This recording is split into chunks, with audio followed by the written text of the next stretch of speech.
mtu anaongea mpaka anavuka mipaka ya utukufu wa Mungu, anaingia duniani kabisa. Yani anakuwa mpagani kwa dakika kadhaa, kwa maneno anaongea maneno ya ajabu, yani mpaka anavuka mipaka, yani mpaka Mungu anamuona, mbona huyu kama ametoka kwenye leli yangu?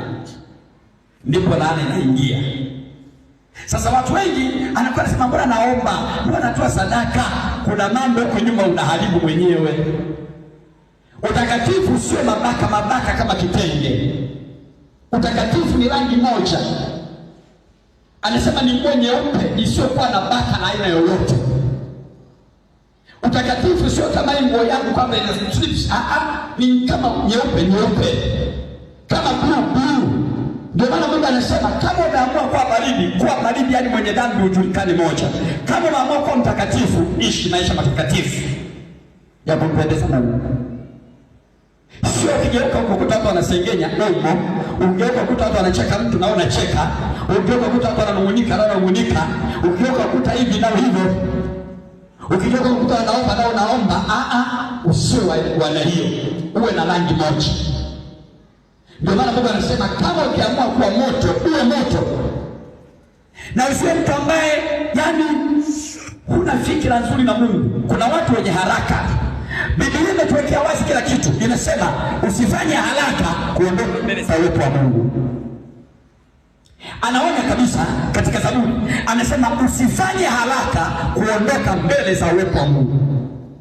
Daudi anasema kwa haraka yangu nalisema Bwana unaniache.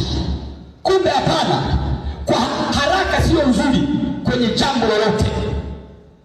Unapokuwa na haraka, mbona sasa hivi ni kama Mungu anisikii. Mbona kuna mtu aliniambia aliombea siku moja tu akapata. Mbona kuna mtu aliniambia, mbona kuna mtu aliokoka mwezi mmoja tu akaanza kufanikiwa. Mbona kuna mtu kila mtu anamuona Mungu amemfanyia jambo ni kwa kusudi maalum. Unajua hata miujiza hii, kwa mfano miujiza ya ndani ya kanisa na miujiza kwenye mkutano ni tofauti. Ndio maana watu wengi unaona wanakimbia kwenda kwenye mikutano kuombewa. Kwa nini? Iko hivi, nikueleze jambo hapo. Kwenye mikutano kuna watu wengi wasio na imani, wenye kudhalau na wenye kubeza. Kwa hiyo Mungu anaweza akaamua amfungue kipofu macho hata kama alikuwa nia ya Mungu, ili wasio na imani waamini. Ndio maana kwenye mikutano ya nje Mungu anashuka kuliko kawaida. Kwa nini? Kwa sababu wako wafedheshaji wengi.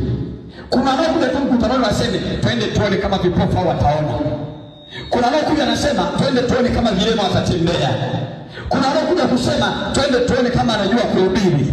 Sasa katika hayo Mungu shuka kwa 100% ili awaibishe wale wana wa uovu. Haleluya, haleluya. Haleluya. Ndio maana mkutanoni wa nje mambo mengi hutendeka.